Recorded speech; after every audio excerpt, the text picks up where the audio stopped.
Hello, everybody. I almost said good morning, forgetting that I'm not recording the Mom Bear Daily right now, which is my monthly membership where you get an episode every single morning, but that I'm recording a podcast episode. So you may be listening to this a year from now.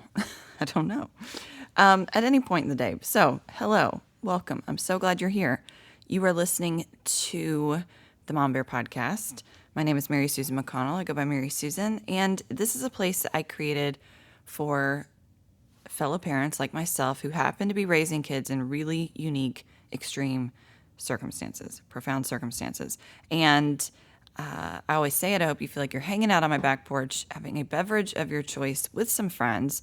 And today we're going to be addressing last week's episode on how groups are very often not meeting the needs of this community, even when they know the need. And it'd be one thing if they don't claim to meet the needs of the vulnerable, but it's another when that's their entire mission. So that is a problem. And I got really angry on that episode. And if you haven't listened to that one, it's technically like 20 minutes long. It's really short. You could throw it on a faster speed on your phone and get it done in like 12 minutes.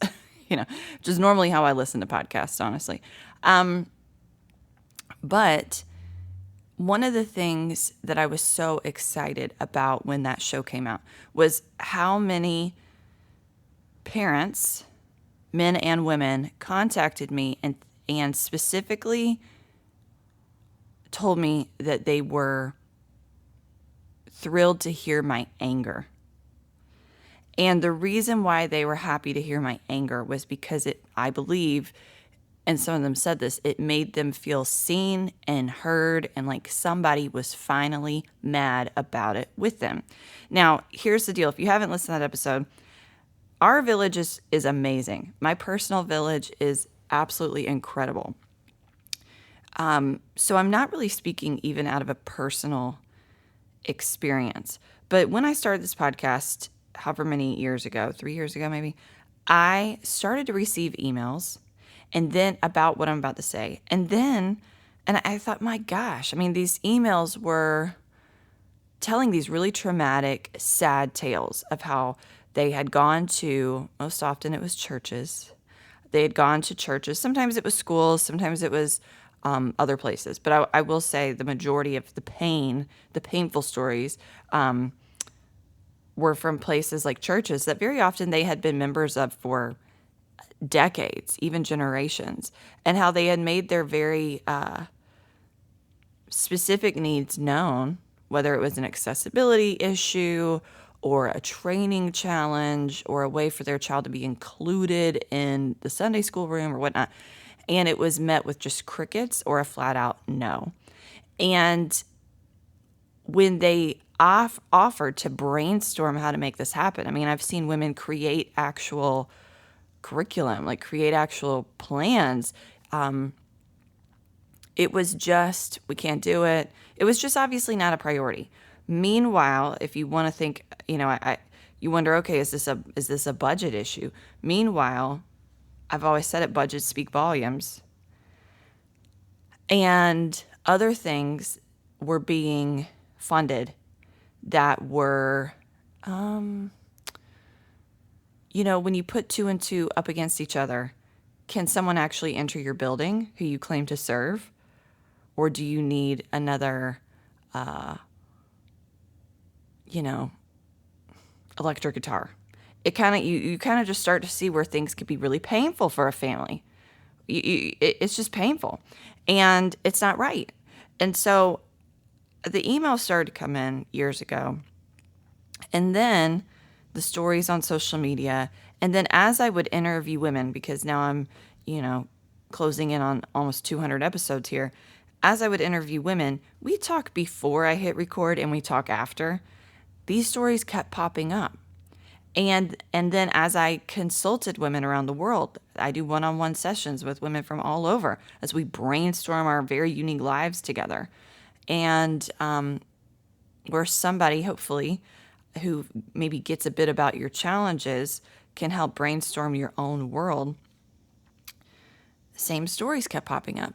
And then lastly, when I got my doctorate in special education, focusing on adults, I interviewed people I do not know, in real life. I interviewed the mothers and caregivers of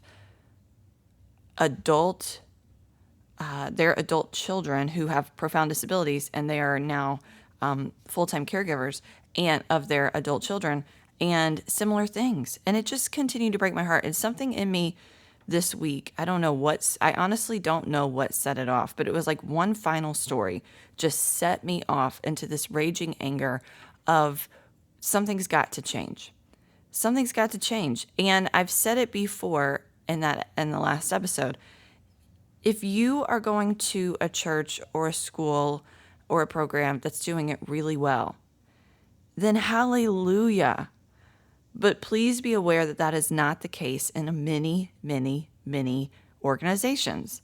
And so if you feel defensive, I would ask you to consider why that is. Like our school is incredible.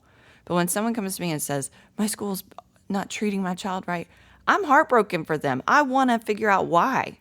And I want to use my experience of having a phenomenal school for my child as an example of what their school can do and tell them what to ask for. I'm not like, well, my school does great, so see ya. Maybe you're not asking for things right. No, we've got to meet people where they are and trust their experiences and know that there are ways to fix things. And also, their anger is valid. Their pain is appropriate. The hypocrisy of claiming to love people who need extreme care and then not showing up for those people, especially when they make their needs known. I mean, I wish people could just notice it sometimes when it's obvious. But even when they come and say, look, this is what we need, if that is not handled as a priority, I'm suspicious. I'm suspicious of the heartbeat of that organization. So today is a different episode. Today, we are taking the good. We are taking the good experiences that I've seen and the things that I would love to see more of. And I got ideas not only from every source that I just mentioned, but also I put it up on Instagram, and a lot of women, I said, tell me your good stories. A lot of women wrote me and told them, and I'll tell you this, many of them that said, here's what my church or my organization is doing well, ended it with, but we had to leave a few churches to find one. So this is important. It's important. And I recognize that many churches that perhaps aren't doing, and when I say churches, please know that I'm also talking about schools, community groups, gyms, anywhere that people gather. Okay. But I just can't say all 5 things every time. I'll use them all interchangeably. But when you just simply don't realize that the need is there, like, oh my gosh, I hadn't once considered. I know for me, before I had a child who was using a wheelchair, it might not dawn on me that every room and every gathering space in a community center isn't accessible. It might not dawn on me. It might not dawn on me that some of the field trips that kids go on would not work for every child. It wouldn't, but I have grace and space for the people that say, oh my gosh, we didn't think about it. Thank you for bringing this to our attention. We're going to work on this. We're going to try to make this a priority. Or maybe you go to them and you say, we're really struggling at home. My teenage son is nonverbal. He's aggressive. We've got to find additional caregivers. We're having so much, we're struggling hardcore. Maybe they didn't know that. And so now they can help meet you there. So I have tons of grace for that. But it's the knowing and maybe being intimidated or not knowing how to solve the problem. And so many things happen throughout a day that this one thing that feels really almost ugly or not fun, not cute, not even brochure worthy is, and I don't mean that cruel, but I mean that, I mean, maybe I do. I don't know. I mean, I think I'll say this. It's hard for families to watch entire groups of people get together and go do something for another family, take a ton of pictures, families they don't know, take a ton of pictures, have these big, beautiful moments, PowerPoint presentations, videos of how great things are and the beautiful, heroic thing they did, while they are sitting behind the scenes asking for stuff. That's the exact same thing since it's not happening. And they're showing up every Sunday and they're tithing. So I want to highlight 21 things today, and we're going to go quickly through them, that churches, community groups can do for families that would make an enormous difference. An enormous difference. And what I want everyone to know is the statistics are so high of families that have very unique scenarios that I promise you, if you provide what actually feels like a loving village, you will be a light. You will be a light to these families, and they will flock to you. You will be shocked at how many families were in your own backyard who now are taking a deep breath because you see them and you meet them. So let's hop into all the good, and I'm excited. I'm excited to share these ideas. All right, here we go.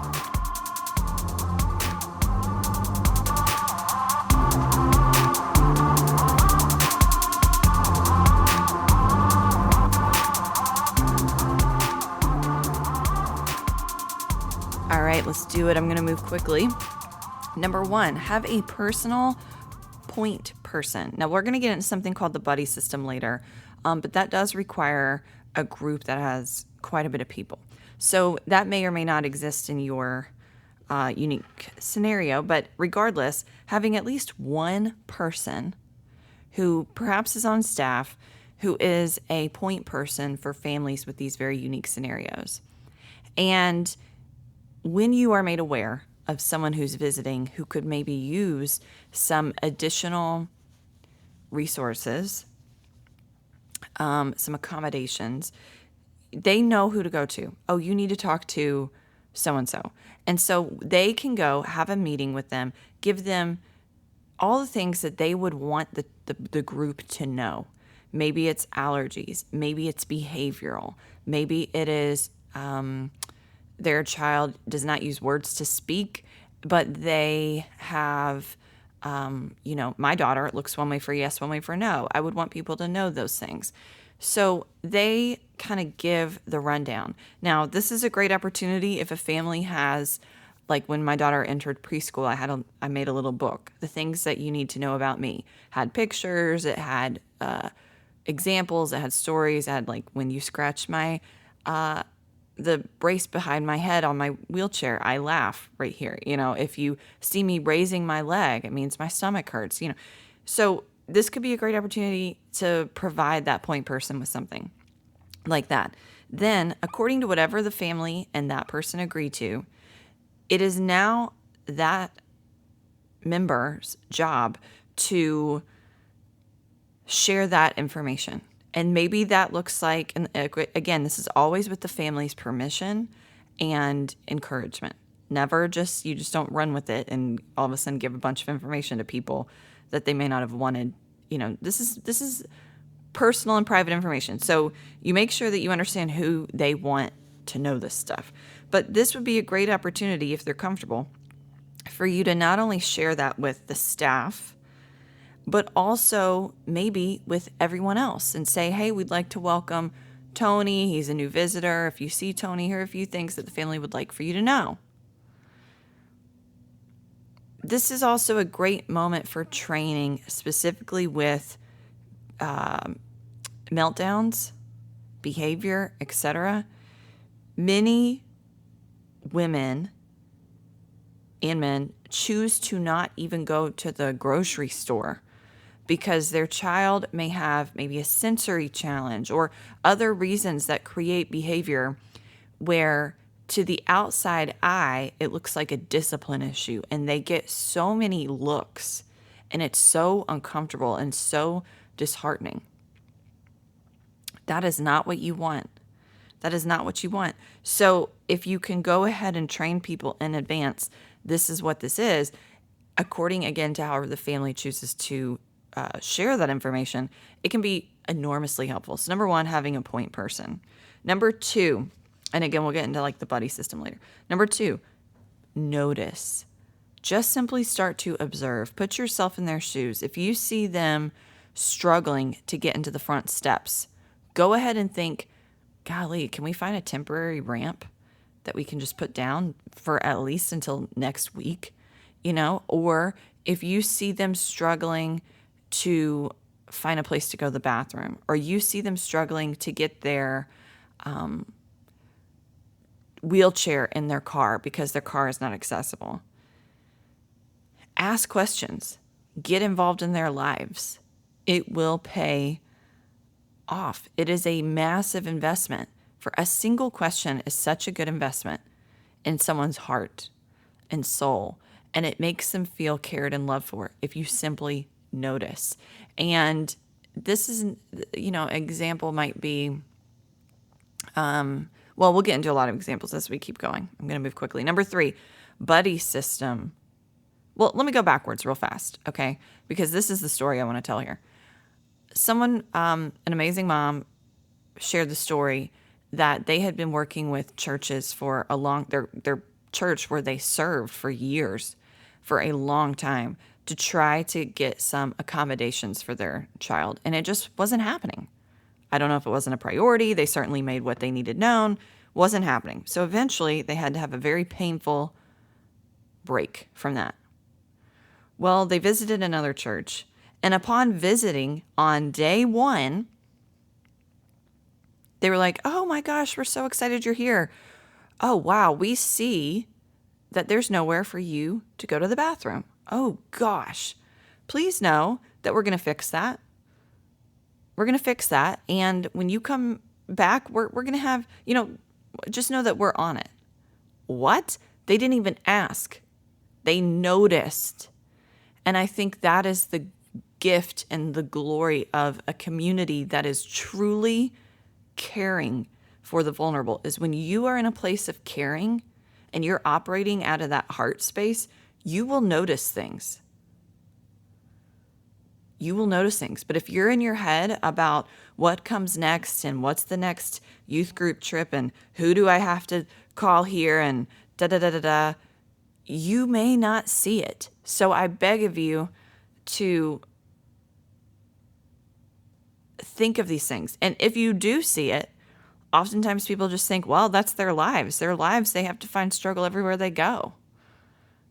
Yikes. No. You know where they shouldn't find struggle? In a place where they're coming to find love and care and respite. Not that community doesn't take work. Not that community can't be messy. But it's got to be a two-way thing. It has got to be a two-way thing. I heard someone yesterday say, too often we hear it's a two-way street. It's a two-way street. It's a two-way street with relationships.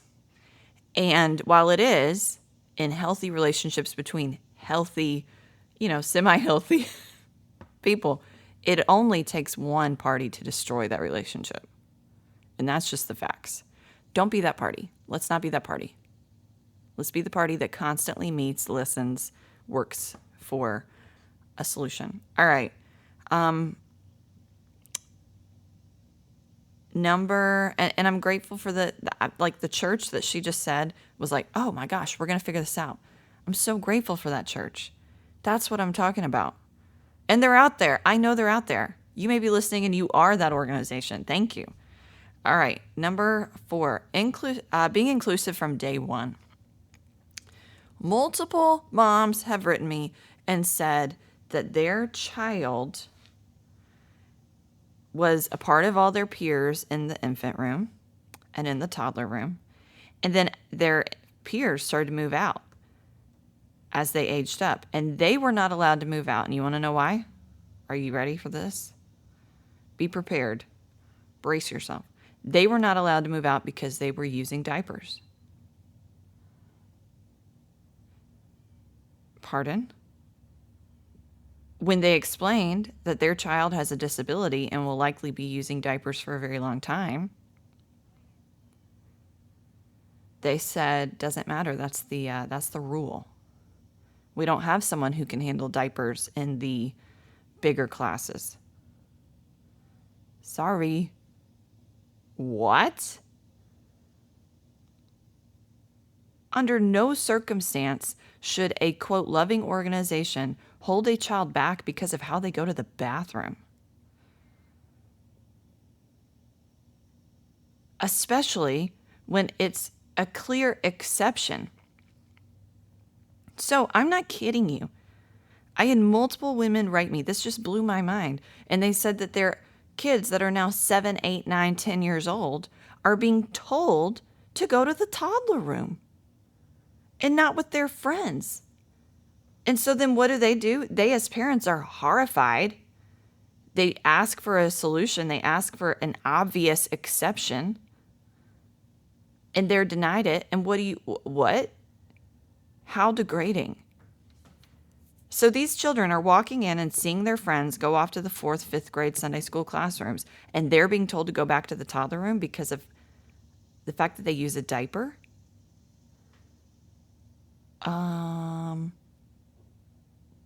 What? No. So what's the solution there? It's easy. That's the thing that blows my mind about this. It is easy. You have someone that if this child needs to go to the bathroom, you leave the hallway, you text somebody, you find the person, maybe their parents are still in the building, and they help them go to the bathroom. And then he re-enters class.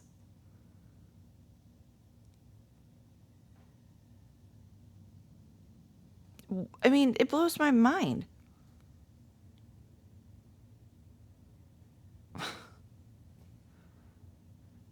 It blows my mind. It's unacceptable. It is degrading on one of the lowest things. I mean, I just can't. And it's so unnecessary. So no, inclusion from day one. Simultaneously, though, if a parent says, look, I know my child is about to age out of this classroom and go to the next one, but really the best support for them and the best place for them is where they are right now. Simultaneously, the parent is the expert here. Say, okay, we'll work with you on that. Maybe they stay another year in this classroom. Would that feel good to you? Yes, that would feel great to me. Okay. Instead of, nope, their birthday is September 2nd, so that means they've got to move on. Even though there's no support in that classroom, and it's going to be a place of challenge and difficult things. So I suppose what I'm saying is inclusion is including the parents on these decisions and not being so set in stone about rules that you are choosing to not be loving. Every choice, every solution comes from a place of love. What is the most loving option for this child? Not what is the most,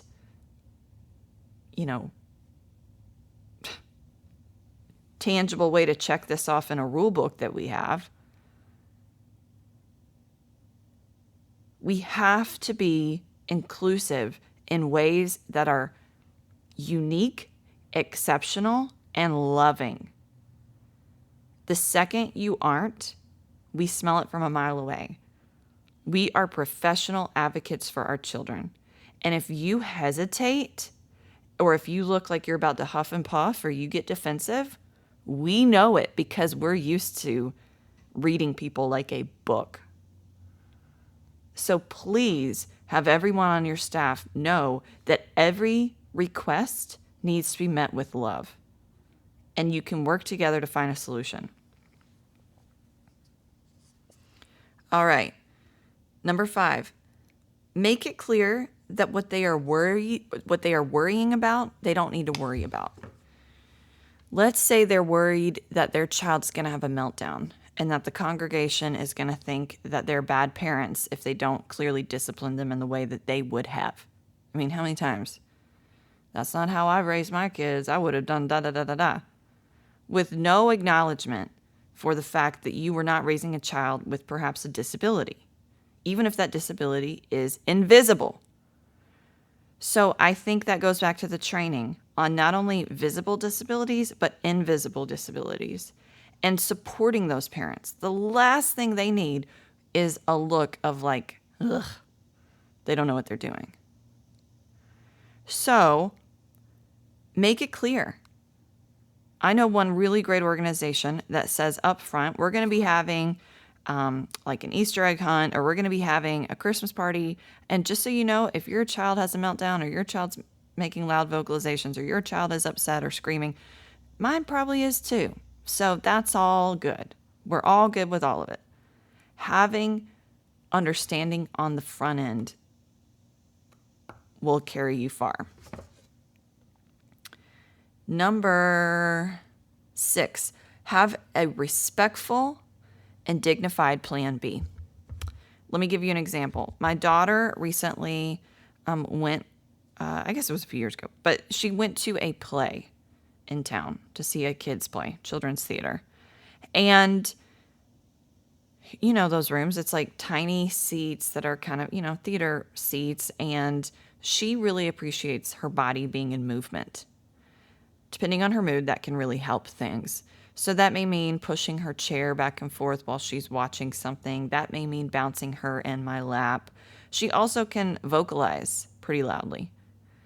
And so what they have is a peace room, a sensory room that is available should I need to be able to provide that movement.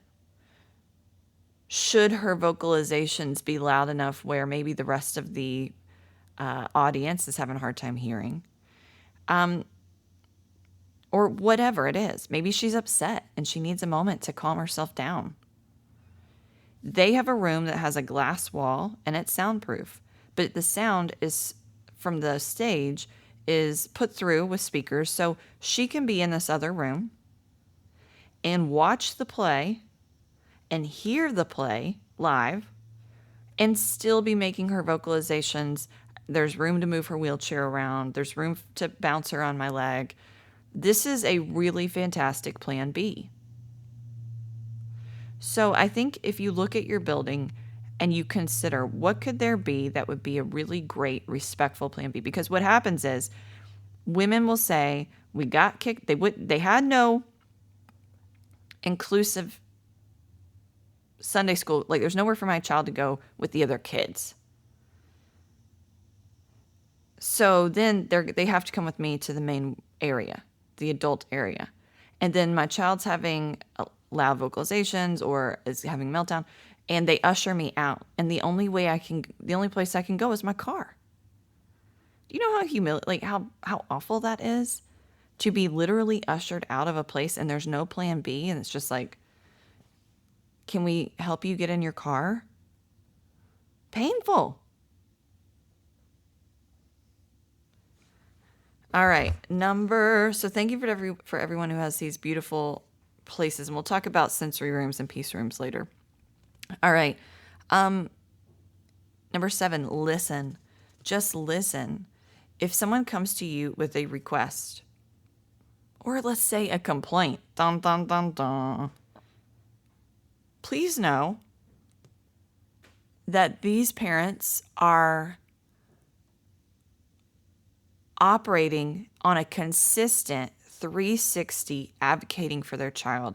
And that is hard. That is hard work. So please just approach that conversation with really kind, open ears. Do not come back and say that's not how it is.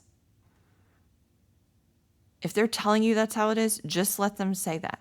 Then say, okay, let me make sure I'm hearing you correctly. What I think I hear you saying is that this is the problem, or this is what you need. Okay, I hear you, I see you, I want you to feel comfortable here. My biggest goal is that you feel like this is a loving village. So I am really sorry that you feel this way. Let's work together and come up with a solution. That goes so far. That is so much better than just, we can't do it, you're asking for too much, that's not how it is, da da da da da. Just listening, and I can tell you, if you come at a posture with listening, true listening, their defense will likely melt a bit because they will feel safe with you and that they're being heard. All right, number 8.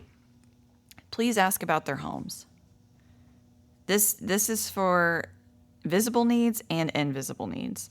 Please ask about their homes. A great way to say this is, in my opinion, is your home set up for success? Is there anything we can do? This may mean construction. It may mean adding a ramp. It may mean accessible bathroom. It may mean a variety of things. Perhaps it's not about physical accessibility, but security. Perhaps their child has a tendency to wake up in the middle of the night and walk out the door.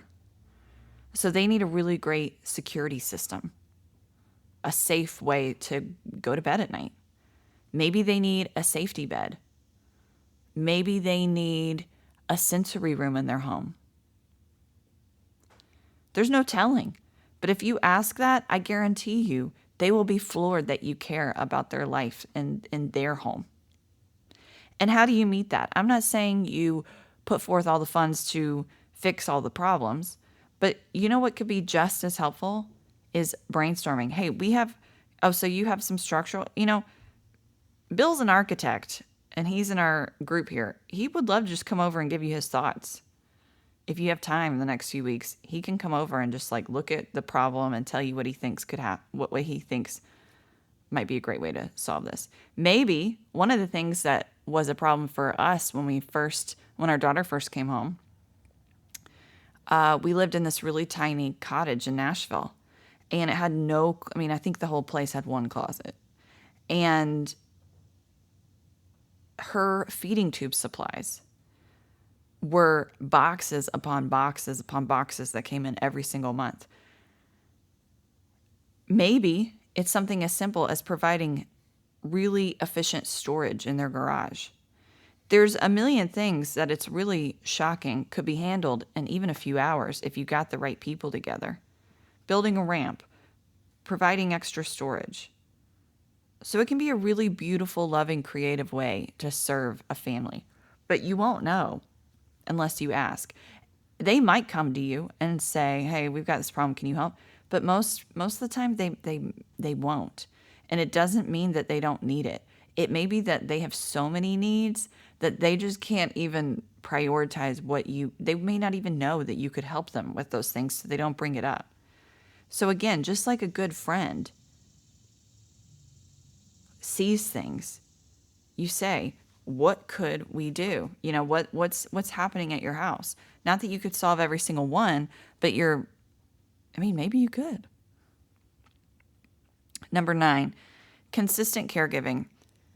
The level of exhaustion, the level of mental health challenges for these families, the level of things like divorce rates, the level of true heartbreak that occurs because of the lack of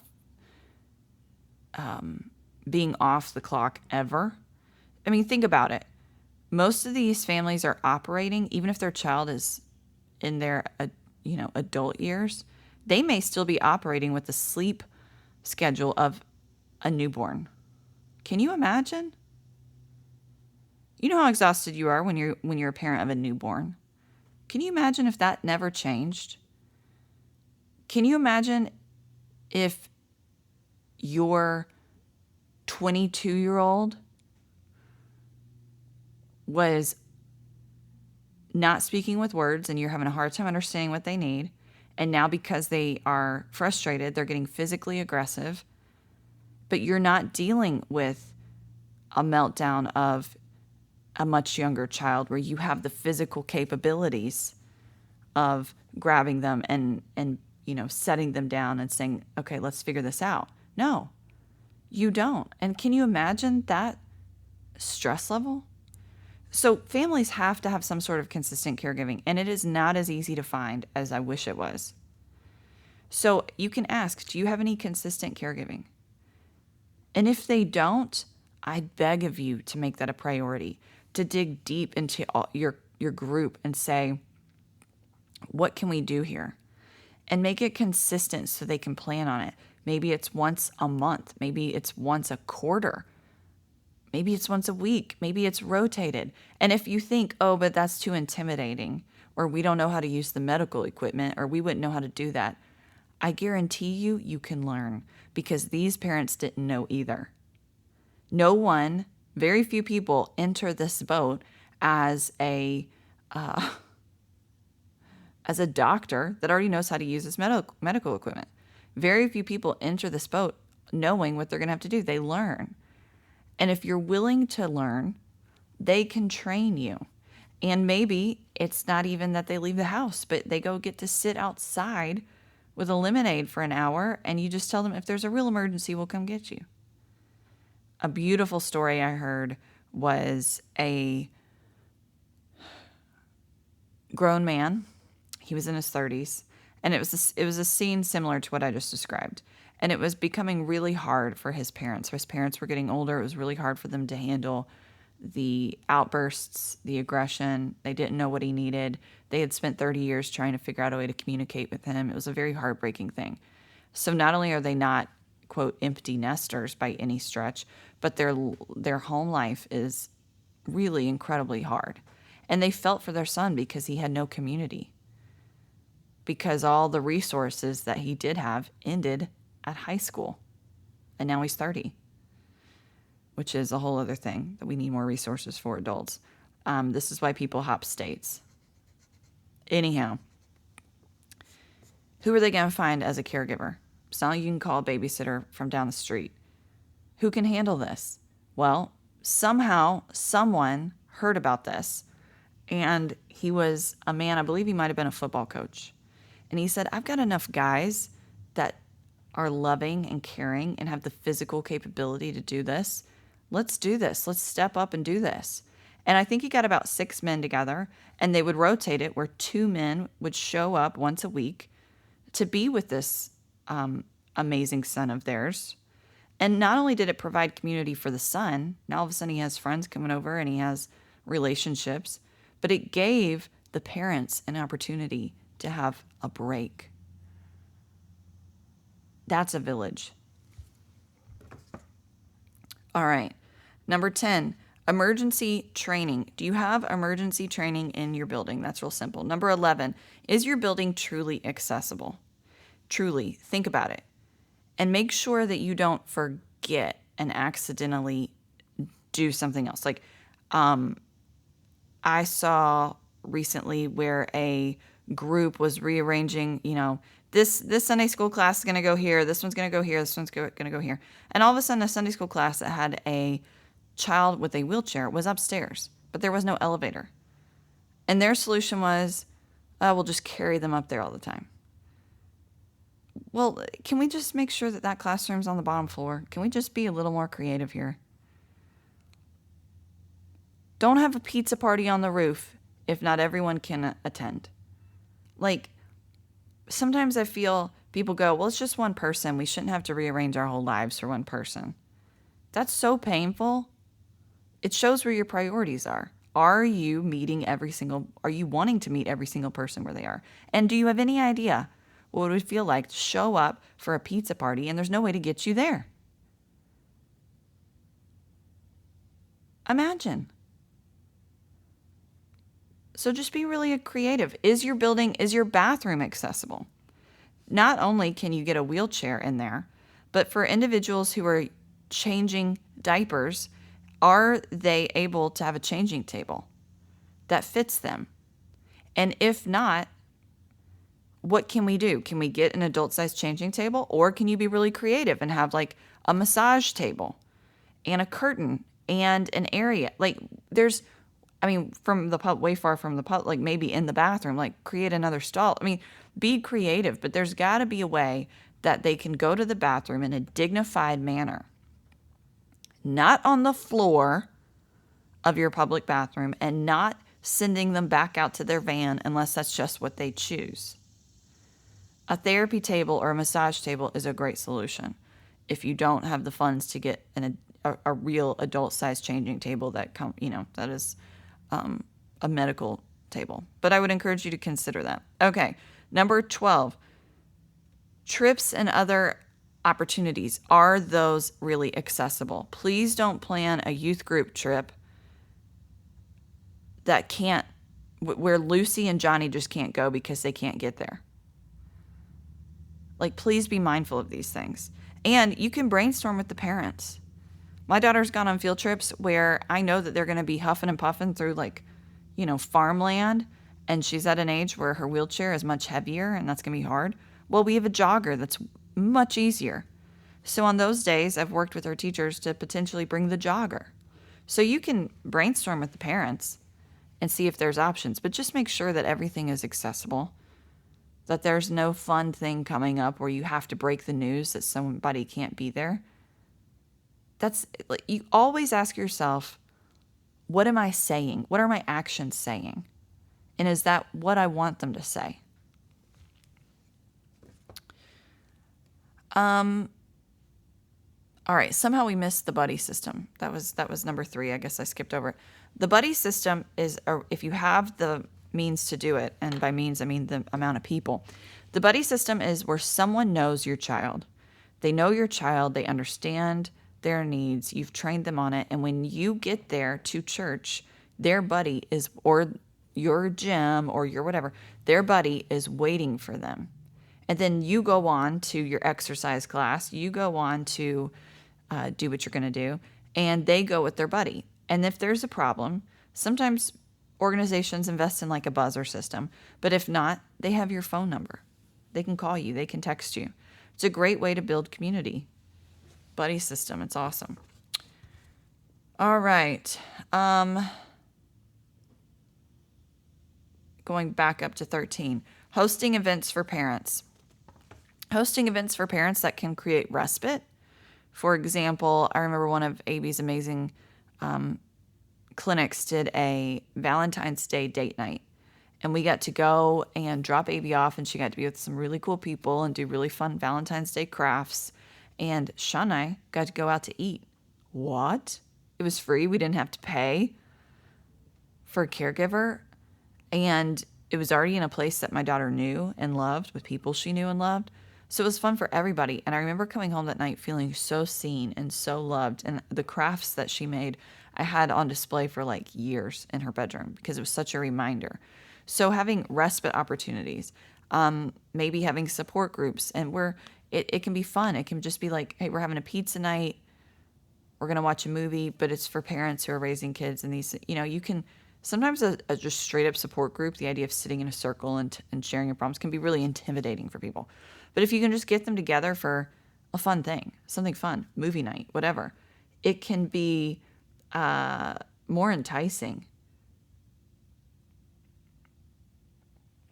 All right, let's move on. 14, put it on your website. If you do any of these things, please put it on your website, because I know most parents, we don't just walk blindly into places. We research them. If it's not on your website, we're going to probably click out and go try to find it somewhere else. Put it on your website. 15, an annual breakfast to ask parents how they're doing. And I mean one-on-one. Hey, Johnson's, we would love to have a breakfast with you. Maybe Timmy's buddy can show up early on Sunday. If you could get here 30 minutes early, his buddy's going to be here. I've already talked to them. And we would love to just have you in our office, have coffee, have donuts, and just see what you're, how you're doing. If there are any needs that we could provide for you. What? Once a year, that would be a huge gift. Number 16, food. Are these people well fed? I don't mean just one meal train, like if there's an emergency. You have to remember that these people are often, there's many studies out that have shown that the actual chemical stress levels that people see in really heightened moments, and then those moments go away. For many of these families, even their normal day, those moments don't go away. So that stress level stays that high. So maybe with food, it is a more consistent thing. Maybe it's just dropping things off occasionally, but make sure that they are well fed. Maybe it's a meal train where what I've seen before, and I think it's so beautiful, is a woman said, look, I love to cook. It's just what I like to do. I've got the time on my hands. Every single Sunday, I'm just going to put a meal in your car. Just make sure your trunk is open. And I'm going to put a meal in there in a cooler and enjoy. What? That's something you could set up with your group where it's not necessarily just one person, but people take turns. It's just a great way to give. It really is. 17, transportation. This goes both ways.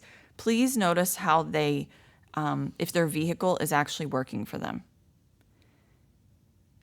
And if not, brainstorm with them how to fundraise the money to get it, because it can be such an expensive thing. But simultaneously, does your vehicles, or if you are carrying people from place A to place B, is someone going to have to drive themselves because your vans aren't accessible? Then I would approach that person and say, hey, if we did have an accessible bus or van, is that what you would prefer? Or do you prefer to drive yourself?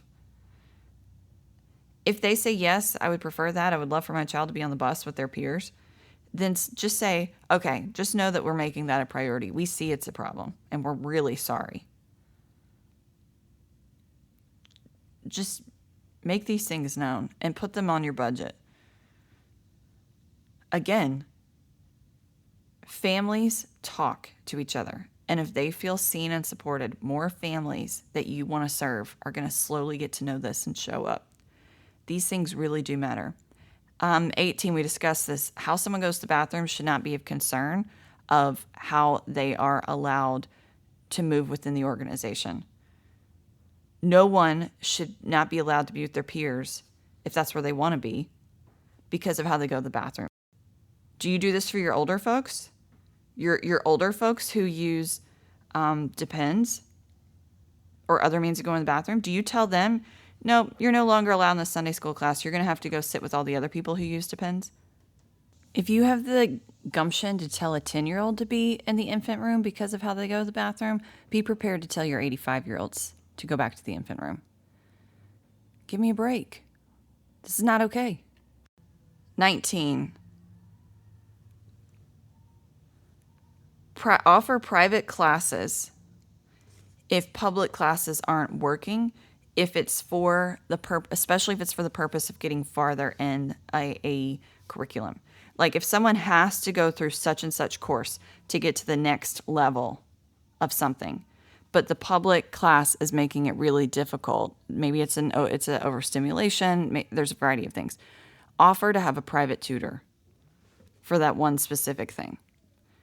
20, a sensory room, a peace room, a place where they can relax if there's a meltdown, a place where they can have a few moments to breathe. 21, do you know how to show up in emergencies beyond your building? So here's what I mean.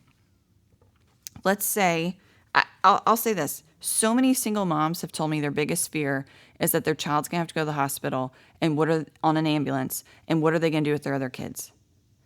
Because they can't all 5 fit in an ambulance. So what are they going to do? Have an emergency plan in place. So here's what that looks like. Hey, Stacy, we know that you're concerned. We've heard that you're concerned about this. Would you like to sit down with us and as a group we can create a plan? Would that make you feel better? Because we're here for you and we want you to know that if there's an emergency, we're going to be there. You sit down, you put it in writing. If Stacy texts so-and-so and says it's an emergency, the phone tree begins. Who do you want on that phone tree, Stacy? How would you like us to operate this? Then emergencies, once you're through the acute crisis, emergencies very often don't end for the family when people think they do. There is psychological trauma. There is emotional challenges. There is so much. So having a point person that coordinates meals, that says, hey, we know that, like, we don't want you to get out of your pajamas. We don't want you to have to meet us at the door. We don't want you to have to feel like you have to host. We're going to leave this. We've set up a system where we have a cooler at the end of your driveway or on your porch. And for the next 2 weeks, there's going to be meals in there. There's going to be breakfast. There's going to be orange juice. There's going to be your groceries. We are here for you. I can't tell you how much that would mean to people. So think those things through. All right, that is 21. And the last thing that I would say is just be loving. These creative ways to love people go so far. They go so far. And this is obviously not an exhaustive list, but I hope that it provides a place of jumping off, a brainstorming place. A place where you can begin to think, what do people need and what would they like? And how could we facilitate that? Maybe it's we show up and we handle their landscaping and we plant some flowers. Maybe it's we knit them a blanket and we leave it for them on their front porch in a little gift bag. Maybe it is saying, hey, can we come over and give you some respite time? And then also we have someone in our congregation who does manicures and pedicures. Can they do that? I knew a woman who would ask people in her congregation who she felt could use some really kind one-on-one love if she could come over and do their nails. It was such a gift. It was such a gift. You can be incredibly creative. Hey, Tom wants to come over and detail your van next week. Just because he knows you use it a lot and he's got some time. So any chance you have a moment next week that you're not using your van?